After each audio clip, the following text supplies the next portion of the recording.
जब से मोदी सरकार ने नया बजट पेश किया है, देश को एक के बाद एक करारे झटके लग रहे हैं।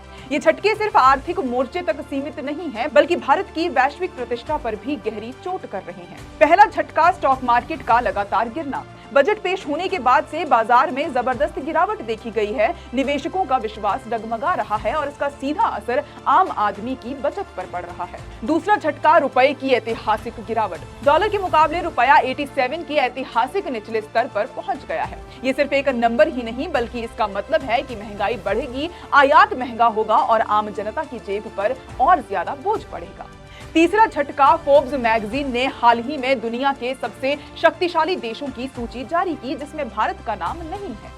ये एक बहुत ही बड़ी विफलता है, क्योंकि मोदी सरकार हमेशा भारत को विश्व गुरु बनाने की डींगे हाँकती रहती है। फोर्ब्स की इस लिस्ट के मुताबिक किसी भी देश की शक्ति उसकी आर्थिक स्थिति, सैन्य ताकत और कूटनीतिक प्रभाव और सबसे महत्वपूर्ण देश की लीडरशिप पर निर्भर करती है। भारत का इस सूची से बाहर होना स्पष्ट करता है कि मोदी जी अंतर्राष्ट्रीय मंच पर भारत की साख बढ़ाने में पूरी तरह नाकाम रहे हैं। देश की अर्थव्यवस्था कमजोर पड़ रही है, बाजार लुढ़क रहे हैं और वैश्विक मंच पर भारत की पकड़ ढीली होती जा रही है। ये वही सरकार है जो बड़े बड़े मंचों से विश्व गुरु बनने की बातें करती थी। अब जब देश को एक के बाद एक झटके लग रहे हैं, तो जवाब कौन देगा?